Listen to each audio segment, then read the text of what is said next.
अज़ीज़ नाज़रीन, उम्मीद है कि आप सब खैरियत से होंगे और आपकी पढ़ाई बेहतर चल रही होगी। नाज़रीन, मेरी उर्दू में आप तमाम का दिली खैर मक़दम है। आज हम लोग आपके निसाब को आगे बढ़ाते हुए आपके निसाब में शामिल हिस्सा मंजूमात में अमजद हैदराबादी और उनकी रुबाई के हवाले से नहायत अहम मारूज़ी सवाल और जवाब को देखेंगे जो आपके इम्तिहान में आ सकते हैं। चूँकि इस वीडियो में अमजद हैदराबादी को कवर किया गया है, उनकी हालात ज़िंदगी, अदबी खिदमत वगैरह को मारूज़ी सवाल के रूप में पेश किया गया है, तो ये दीगर तालिब इल्मों के लिए भी जो दीगर इम्तिहानों की तैयारी कर रहे हैं उनके लिए भी फ़ायदा बख्श है। तो आप तमाम देख सकते हैं, कॉलेजों और दीगर स्टेट्स के स्टूडेंट्स भी इससे इस्तेफ़ादा कर सकते हैं।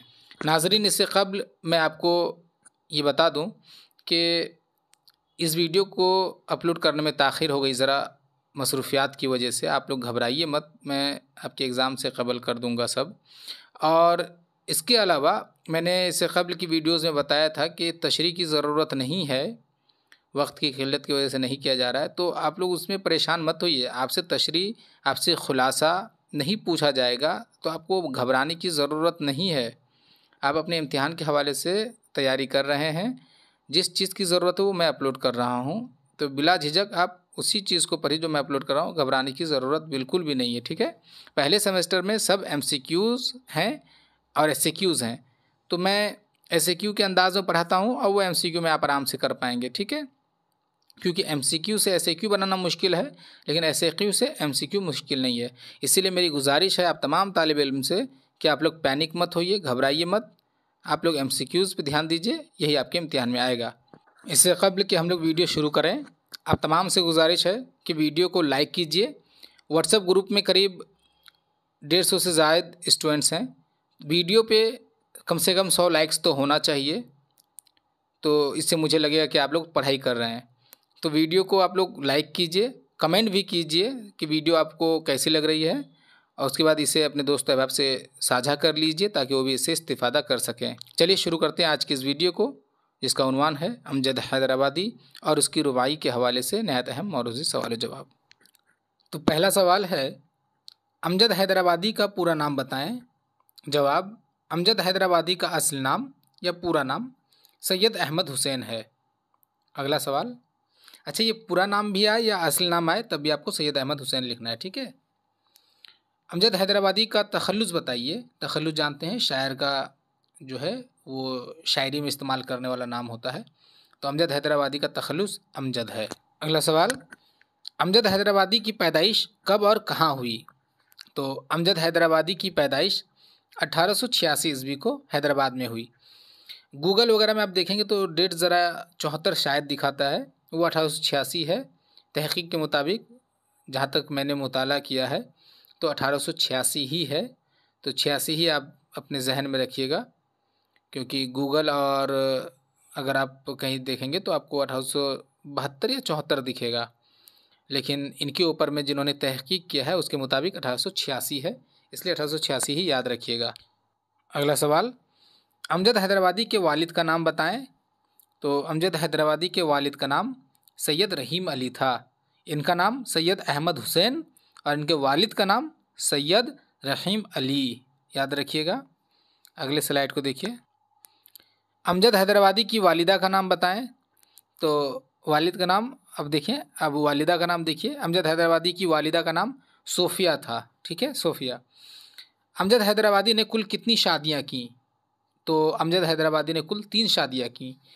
तो देखिए, ये सवाल इस तरह भी हो सकता है, ये सवाल इस तरह भी हो सकता है कि अमजद हैदराबादी की पहली बीवी का नाम बताइए, तो महबूबुन्निसा बेगम, ठीक है। और अगर पूछे दूसरी बीवी तो जमाल सलमा, वो बेगम भी था लेकिन बाद में उसको सलमा कर दिया गया, इन्होंने शादी के बाद सलमा कर देता, वरना वो जमालुन्निसा बेगम था नाम, तो जमाल सलमा। और तीसरी बीवी कमरुन्निसा बेगम, ठीक है। तो ये याद रखिएगा, सवाल किसी भी तरह से आ सकता है कि उनकी पहली बीवी या दूसरी बीवी का नाम या तीसरी बीवी का नाम बताइए, इसलिए मैंने तीनों बीवियों के नाम को लिख दिया। अमजद हैदराबादी ने किस यूनिवर्सिटी से मुंशी और फाजिल का इम्तिहान पास किया। तो अमजद हैदराबादी ने पंजाब यूनिवर्सिटी से मुंशी और फाजिल का इम्तिहान पास किया। अगला सवाल, अमजद हैदराबादी ने किन इदारों में दर्स व तदरीस के फ़राइज़ अंजाम दिए। सवाल ये भी हो सकता है कि मुदर्रसी के फ़राइज़ अंजाम दिए या किस में वो उस्ताद थे, ठीक है। तो सवाल किसी भी तरह से थे, आप समझ जाइए, यानी कि इन इदारों में उन्होंने पढ़ाया था। तो अमजद हैदराबादी ने मदरसा दारुल उलूम और बेंगलोर सिटी हाई स्कूल में दरस व तदरीस के फ़राइज़ अंजाम दिए। कहाँ पे? मदरसा दारुल उलूम और बेंगलोर सिटी हाई स्कूल, ठीक है। ये इन दो जगहों में वो उस्ताद रहे थे, दरस व तदरीस के फ़राइज़ अंजाम देते हैं, ठीक है। इसको याद रखिएगा।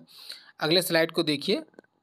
अमजद हैदराबादी ने हैदराबाद के किस सरकारी शोबे में मुलाजिमत अख्तियार की? वो तो उस्ताद थे, लेकिन ये हैदराबाद के सरकारी शोबे में भी मुलाजिमत करते हैं। तो वो है अमजद हैदराबादी ने हैदराबाद के शोबाए दफ्तर महासबी में, यानी कि जनरल अकाउंटेंट, ठीक है, वो अकाउंटेंट बने थे, तो उसको उर्दू में लिखेंगे शोबाए दफ्तर महासबी में मुलाजिमत अख्तियार की।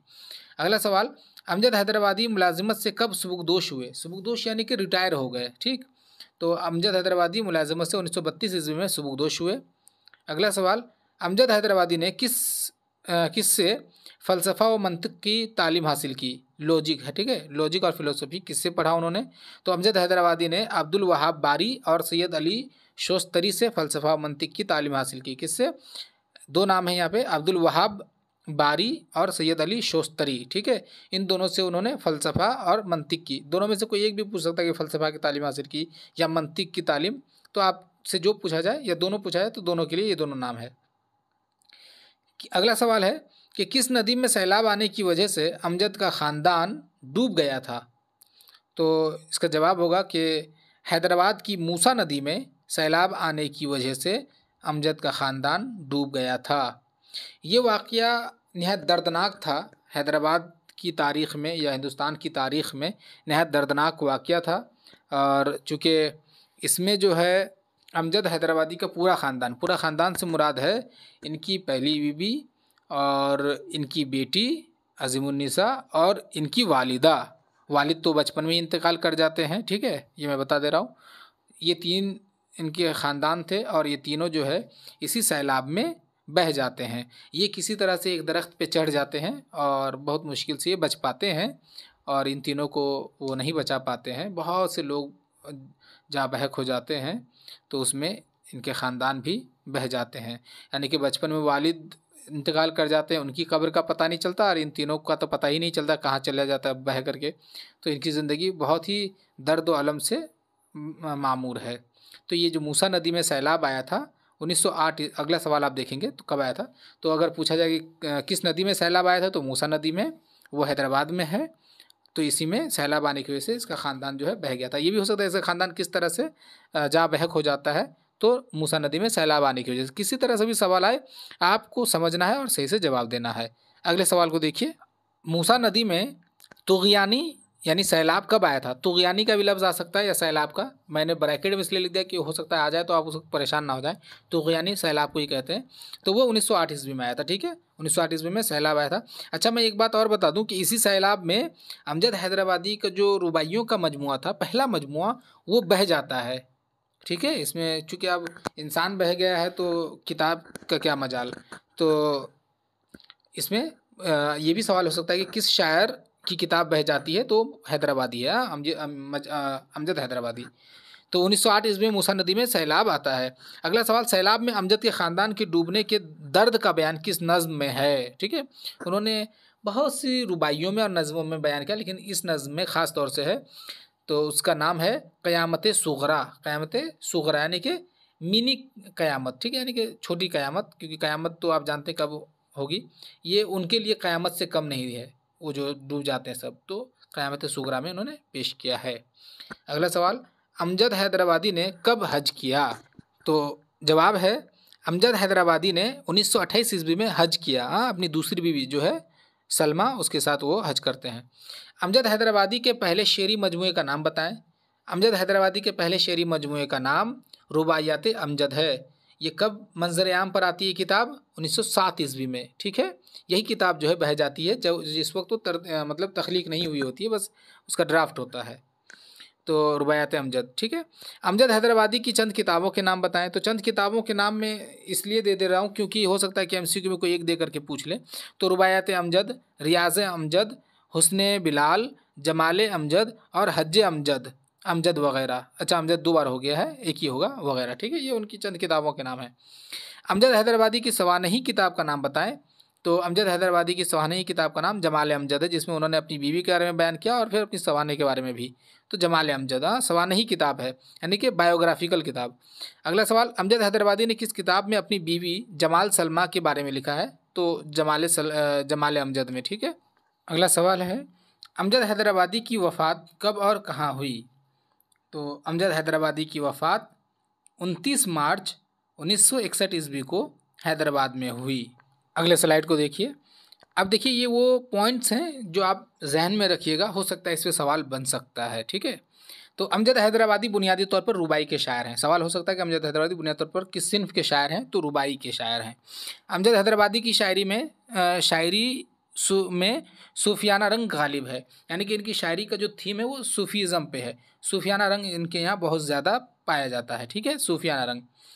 अमजद हैदराबादी ने अपनी शायरी के ज़रिए इस्लाह मुआशरा का काम लिया। हो सकता है सवाल पूछ ले कि किस शायर ने, और ऑप्शन में रहेगा तो अमजद को लेना है आपको। अमजद हैदराबादी को उनकी दूसरी बीवी जमाल सलमा की कब्र के नज़दीक दफनाया गया। हो सकता है कि किस बीवी की कब्र के नज़दीक दफनाया गया? तो जमाल सलमा। अमजद हैदराबादी को हकीमुश्शुअरा, शहनशाह रुबाई, सादी दक्कन वगैरह अलक़ाबात से याद किया जाता है। ये वो अलक़ाबात हैं जो अमजद हैदराबादी को मिले हैं, इसे आप याद रखिए। हकीमुश्शुअरा, ठीक है, और शहनशाह रुबाई। उर्दू रुबाई की दुनिया में अमजद हैदराबादी का ख़ास मकाम है, इसीलिए उनको शहनशाह रुबाई कहा गया है। सादी दक्कन, ये सादी जो है वो फ़ारसी के शायर हैं, शेख सादी। तो उर्दू में ये दक्कन के जो है उर्दू में वो अमजद हैदराबादी को कहा जाता है सादी दक्कन। तो ये वो अलक़ाबात हैं जो पूछा जा सकता है इस तरह से। आप सपोज़ कीजिए कि सादी दक्कन किसे कहा जाता है? तो अमजद हैदराबादी को। तो इस तरह से आपको याद रखने की ज़रूरत है। ये वो पॉइंट्स है जिस पर सवाल बन सकता है। अब देखिए, रुबाई के हवाले से, ये यहाँ तक आपने देखा है अमजद हैदराबादी के हवाले से। अब रुबाई के हवाले से देखिए, क्योंकि उनकी 2 रुबाई आपके निसाब में शामिल है। तो रुबाई से भी सवाल हो सकता है कि रुबाई किस ज़बान का लफ्ज़ है? तो रुबाई अरबी ज़बान का लफ्ज़ है, ठीक है। रुबाई के लुग़वी मानी बताइए। तो रुबाई के लुग़वी मानी 4 के हैं। रुबाई, ठीक है, रबा से आया है लफ्ज़ रबा। रुबाई के दीगर नाम बताइए। तो मतलब और भी दूसरे नाम रुबाई को किस और दीगर नामों से याद किया जाता है? तो जैसे तराना रुबाई के लिए इस्तेमाल होता है। 2 बैती भी जो है रुबाई के लिए इस्तेमाल होता है, तराना और 2 बैती। अगला सवाल, रुबाई के लिए कौन सी बहर मख्तस है, यानी कि किस बहर में आप रुबाई लिखते हैं? तो बहर हजज में आप लिखते हैं, ठीक है। अब आप अगर बहर नहीं जानते हैं, उसके बाद जाकर के तखल्लुस, मिसरा, इन चीज़ों को अगर आप नहीं जानते हैं तो आपको इससे कबल जो मैंने शेरी इस्तिलाहात पे वीडियो बनाया उसे आप देखिए, उस पर आप रदीफ़, काफ़िया, बहर वगैरह चीज़ों को आप अच्छे से समझ जाएंगे। अगले स्लाइड को देखिए। रुबाई के लिए कितने औज़ान मुकर्रर हैं? बहर हजज है और औज़ान जो है वो 24 औज़ान है, ठीक है, ये याद रखिएगा। अगर आप समझ नहीं पा रहे तो रट लीजिए, सवाल इंपॉर्टेंट है। तो रुबाई के लिए 24 औज़ान मुकर्रर हैं। रुबाई के चंद ख़ास शायरों के नाम बताएं। हो सकता है इस तरह का भी सवाल आए। तो कुली कुतुब शाह, मीर बब्बर अली अनीस और अमजद हैदराबादी रुबाई के चंद ख़ास शायरों के नाम हैं, ठीक है। यहाँ पे आपके निसाब में शामिल रुबाई को अमजद हैदराबादी के हवाले से जो भी सवालात थे वो मुकम्मल होते हैं। अब हम लोग रुबाई के हवाले से देखेंगे। इनकी 2 रुबाई हमारे निसाब में शामिल है, उनको देख लेंगे। ये पहली रुबाई है कि कम ज़र्फ़ अगर दौलतो ज़र पाता है, मानिंदे हबाब उभर के उतर आता है, करते हैं ज़रा सी बात पर फ़िक्र खसीस, तिनका थोड़ी सी हवा से उड़ जाता है। अब देखिए, इस रुबाई से सवाल नहीं आ सकता है तशरीह वगैरह, खुलासा। सवाल आएगा ये कि ये रुबाई देने के बाद ये पूछा जा सकता है कि ये रुबाई किसकी है? तो अमजद हैदराबादी की रुबाई है। या ये भी हो सकता है कि एक मिसरा दे दे कि कम ज़र्फ़ अगर दौलत ज़र पाता है, तो आपसे पूछिए कि मिसरा सानी क्या होगा? तो मानिंदे हबाब उभर के उतर आता है। तो आपको इसलिए ये चारों मिसरों को याद रखना बेहद ज़रूरी है। तो ये आप समझ जाएंगे, बस इससे यही सवाल हो सकता है, ठीक है। अब मैं वैसे समझा दूं कि ये जो रुबाई है इसमें नहायत ही अहम बात कही गई है कि जो कम अकल लोग हैं या बख़ील टाइप के लोग हैं, जो कम जहन रखते हैं, जिसको बोलते हैं ना कम बुद्धि, तो ऐसे लोगों के पास जब पैसा आता है, दौलत आती है, तो जिस तरह से पानी में आप देखेंगे ना बुलबुला उभर के आता है फिर तुरंत बुलबुला बैठ जाता है, तो वो इंसान जिसके पास पैसा आ जाता है अचानक से, वो तुरंत उभर के सामने भी आता है बुलबुले की मानिंद, और फिर उसी तरह से वो डूब भी जाता है। क्योंकि देखिए कमज़र्फ लोग जो है वो पैसा की इज्जत नहीं कर पाते हैं, दौलत की इज्जत नहीं कर पाते हैं, ठीक है, और उसके बाद क्या होता है, उसका इस्तेमाल नहीं कर पाते और वो बर्बाद हो जाता है। तो ये है, इसे याद कर लीजिए। दूसरी रुबाई को भी देख लीजिए, मैं पढ़ देता हूँ। हर कतरे में बहरे मारिफत मुज़मर है, हर एक ज़र्रे में कुछ न कुछ जौहर है, हो चश्मे बसीरत तो हर चीज़ अच्छी, गर आँख ना हो तो लाल भी पत्थर है। इसमें देखिए सूफियाना मज़मून है, ये बहुत उम्दा मज़मून है। इसमें कहा जा रहा है कि जो खुदा का नूर है ना, खुदा की रोशनी जो है वो हर कतरे में है, पिन्हा है, बस इसे समझने की ज़रूरत है, ठीक है। वो कहते हैं कि हर एक कतरे में, चाहे जो भी कतरा है, उसमें कुछ ना कुछ ऐसी बात तो है, जौहर है, कुछ ना कुछ ऐसी चीज़ें हैं जिसको हमें जानने की ज़रूरत है।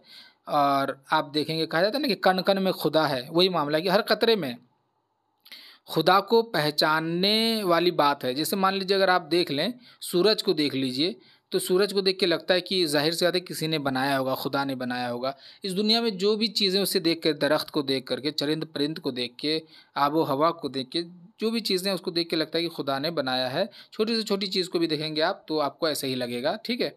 तो हर ज़र्रे में, हर कतरे में, ठीक है, बहरे मारिफत मुज़मर है। बहरे मारिफत यानी कि इरफान बोलते हैं, अल्लाह को पहचानने का जो है, पहचानने वाली बात जो है वो मुज़राने पिन्हा है, छुपी हुई है, ठीक है। और उसका देखिए दूसरे शेर में क्या कहता है, हो चश्मे बसीरत तो हर चीज़ अच्छी, यानी कि आँख, ऐसी आँख हो जो कि बोलते हैं ना कि दिल से देखने वाली आँख अगर हो तो हर चीज़ आपको अच्छी लगती है। सिर्फ आँख खोल के देखने की ज़रूरत नहीं है, बोलते ना कि इंसान दिल से अच्छा होना चाहिए, सोच उसकी अच्छी होनी चाहिए। तो जिसके पास इदराक अच्छी है, सोच अच्छी है, उसके लिए हर चीज़ अच्छी है। अगर आँख ना हो तो लाल भी पत्थर है, यानी कि अगर आप आँख बंद कर लें ज़ाहिरी तौर पे तो आपके लिए जो मोती है वो भी क्या है, पत्थर है। लेकिन जब आप उस मोती को यानी कि लाल को समझ पाएंगे तब ना आपके लिए वो कीमती होगा वो पत्थर। तो वही कह रहे हैं। तो अगर हम लोग किसी चीज़ सिंपल में अगर इसको समझेंगे एक लाइन में, तो जिस चीज़ को हम लोग देख पाते हैं, समझ पाते हैं, उसकी कीमत होती है, और उसी सूरत में हम लोग समझ पाते हैं जब हमारे पास देखने वाली आँख हो, हमारे पास उसकी बसीरत हो। तो नाजरीन, आपने अमजद हैदराबादी की हालात ज़िंदगी और उनकी दो रुबाइयों के हवाले से इस वीडियो में देखा, नहायत अहम सवाल व जवाब को देखा। मुमकिन है कि इन्हीं में से कोई सवाल आपके इम्तिहान में आ जाए। इन तमाम सवालों को आप अपनी कॉपी में उतार लीजिए और इसे याद कर लीजिए। वीडियो ज़रा ताख़ीर से बनाई जा रही है, लेकिन बेफिक्र रहिए, मुकम्मल कर दिया जाएगा आपके निसाब को।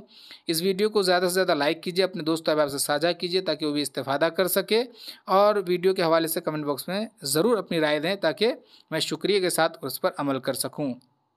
अब इजाज़त दीजिए, अल्लाह हाफ़िज़।